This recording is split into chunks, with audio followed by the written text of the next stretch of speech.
Hello and welcome back to my channel, and today we're gonna continue looking at the worst GPU for money you can buy. I mean, according to the influencers, which is Red Dead Redemption and 3070 Ti paired with an i5 96K. So the reason I actually picked this game is, number one, there's too many games for me to put in one video in full 4K. Second of all, this still is, I believe, a pretty goddamn demanding title, so it's kinda fair we're picking this game. So let's take a look what we're gonna be playing around here with. Resolution, native 4K. Vertical sync off. Obviously a custom quality preset because, as you might notice, motion blur will be switched off. You're running with anisotropic filtering 16 times, ultra on everything else that follows.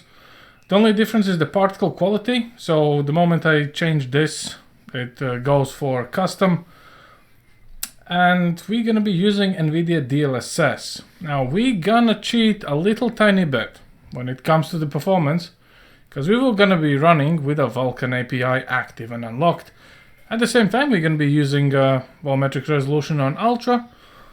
We're not gonna use the Raymark resolution because this is basically, it's gonna be going up and down, kind of like a downscaling and upscaling itself, so that's kind of useless for us. Long shadows are on, and full resolution screen space is gonna be off. It doesn't really matter because we're using DLSS anyway.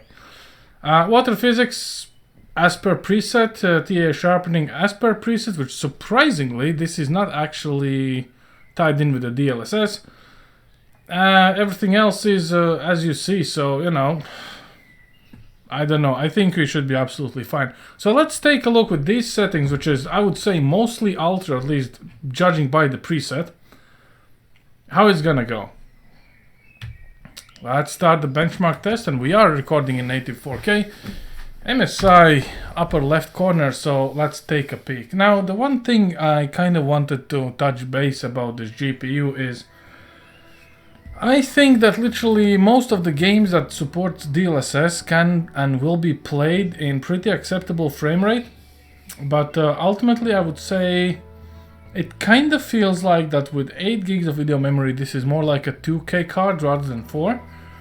But at the same time, since DLSS is downscaling the textures and then digitally upscaling it for the resolution, you might be getting away even with you know, games that should be requiring more than 8 gigabytes of video memory.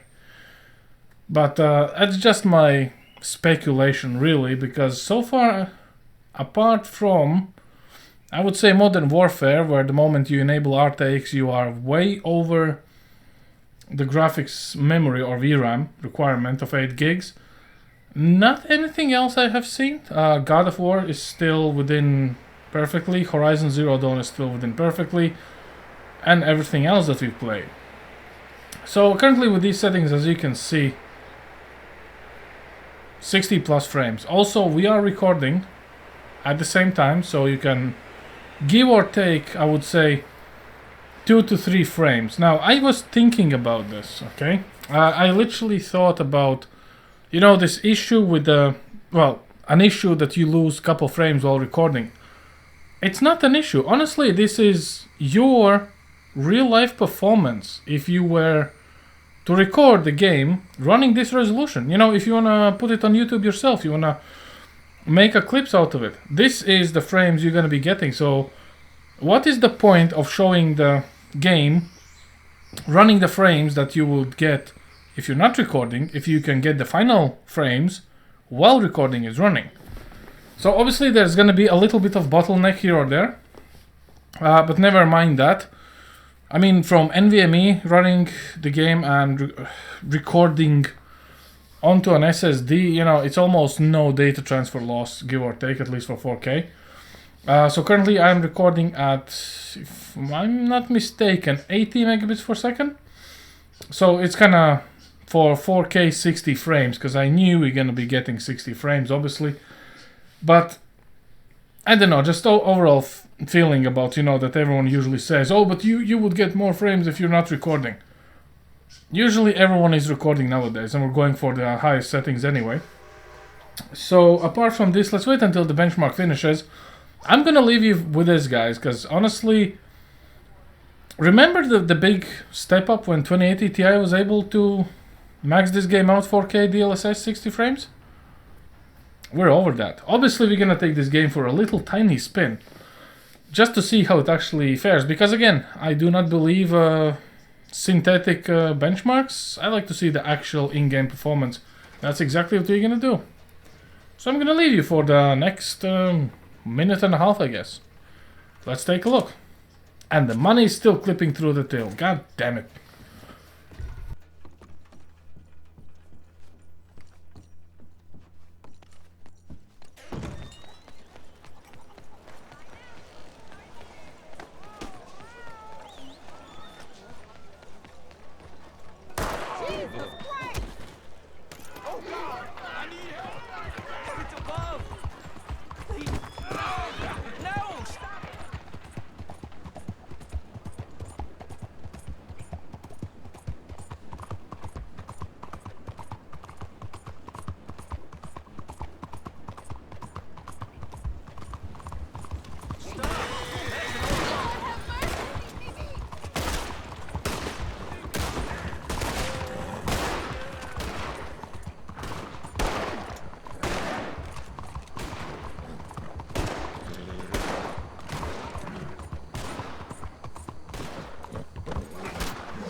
Okay, the moment of truth. I already roughly know what it is. So average frames 76. In all honesty, guys, I already ran this benchmark like 3 times. I ran it without recording, and then I ran it twice with recording, just to see how big of an impact is actually recording while it's playing.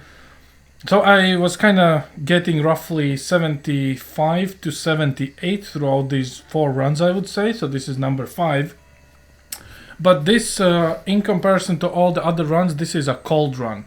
So what I call a cold run is you reboot your PC, you boot it up, you launch the Steam, you launch the game, you launch MSI. You don't do any benchmarks beforehand. There is a specific reason why, because if you run benchmarks from like let's say 5 in a row, you're gonna get better results. We talked about this in previous videos as well. Basically, you will store certain parts of the sequence in the RAM or somewhere on a hard drive for quick access, because that's how SSDs kinda, they learn your pattern of how much you use stuff. Again, mileage might vary, but first time I ran this, I got like 74, then it was 75, so you know, it's just how it goes. So after the cold start, getting 76 average is absolutely fine. Now, obviously, I know that some people do not believe, again, that this performance is the actual performance, so we're not playing any tricks here. This is the things that I really want to stress. Because I've seen so many benchmarks out there, and there might be a video coming out to touch this topic when it comes to some YouTubers, right? They're not even influencers. Like, they just put out the benchmark videos. We're going to dissect at least 2 or 3 of those videos with exactly the same GPU, 3070, and the same i5, and what scores they're getting, right? So it's just amazing. But anyway, that's a different topic. So just to prove the point, we are running 4K, so this is not a DSR, this is native 4K. Everything on Ultra exactly as we left it. So I mean, goddamn, the performance is ridiculous. Let's continue on. Because, to be fair, I haven't played this game in a while, and one of the reasons was 1080 Ti, no matter how amazing and good GPU it is, it cannot compare to DLSS enabled card. That is just... It is how it is. It easily plays this game full HD, 1080p, everything maxed out. Some settings need to be turned down for 2K, but for 4K Ultra, yeah, you know, it's just, it is how it is.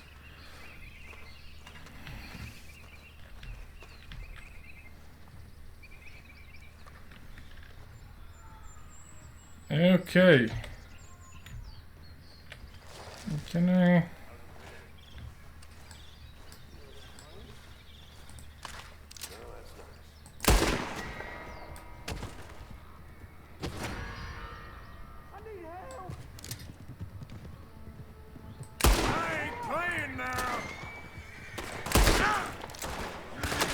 Whoa.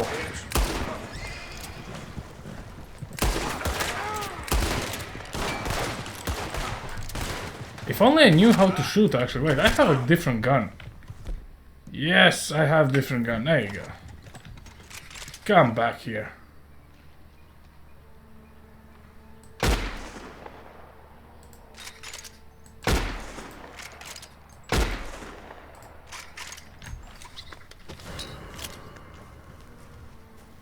Crime reported.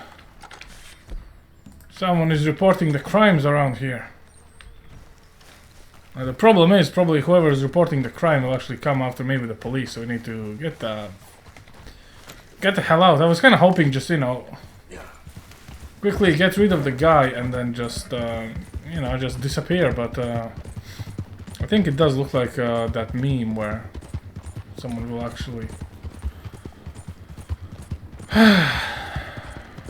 Right, anyway. Performance. 72 frames, 4K Ultra. Get away with all those hints. Jesus, this game just wouldn't stop. Or I just need to play it for like hour or 2 hour? 2 hours? Like without stopping so the hints just don't show up? Or is it expected, guys? Can someone please enlighten me? Are you getting the hints of the game all the time? Like constantly nagging you with actions you need to do? Because I'm kind of surprised, you know?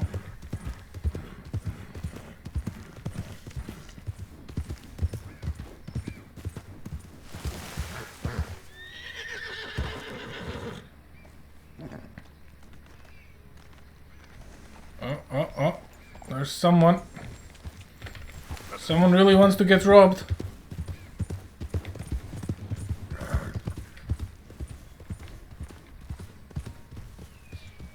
Or something. Come on. Okay, how do you... It's okay, girl. Okay, apparently you can do things. Fully restores health, I guess. Miracle tonic.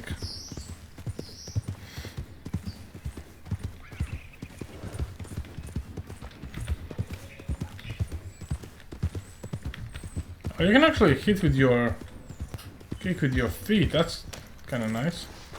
Okay, how did you put the things? How did you put the things back? Yes, we're not putting anything back.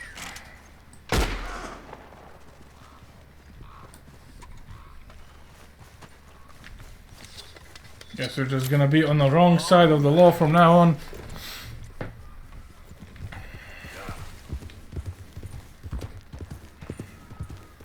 It's a lonely life, but someone has to live it. Also, look at the performance, guys. Like, 6.5 gigabytes of video memory and 60 plus frames while recording 4K. Fucking hell. That is amazing. Also, where did that chariot go?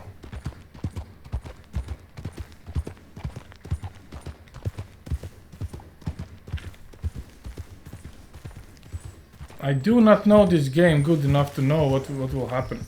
How do you stop a horse? Jesus, horse.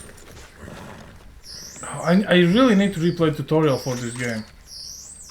Like, no joke, I have forgotten how to stop my own bloody horse.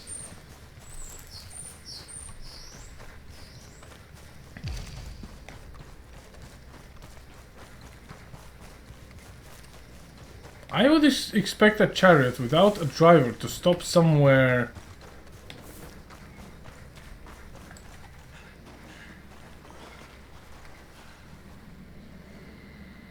Somewhere not far from here, to be honest.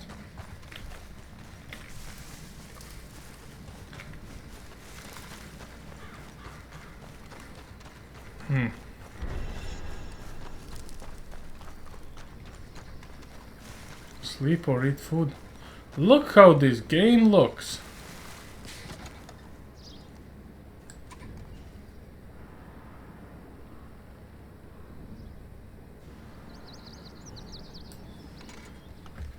Looks beautiful. It absolutely looks beautiful.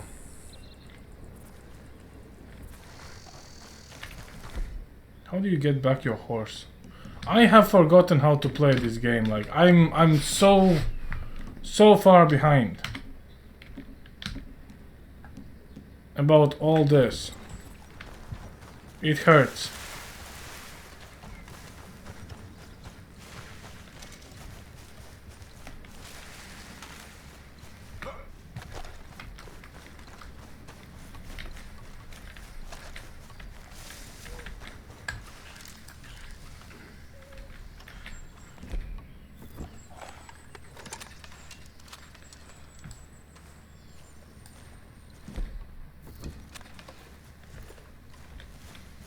I have a dynamite stick?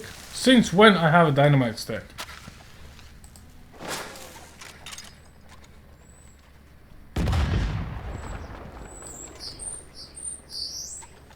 Wow. I think it was ever since that train robbery, right? Because we robbed the train, yeah. Anyway, it's been 17 minutes at this point with all the intros and everything. So this is the actual game performance with 3070 Ti and i5-96K, and please do not be held back by my inability to play games anymore or remember the control schemes for it. This is what you can get with this game, I mean with this GPU in this game. So, you know, to be fair,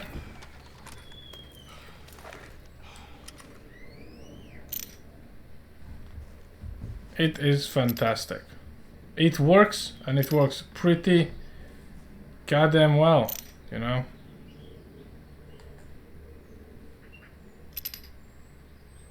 It works even better than well. It just works.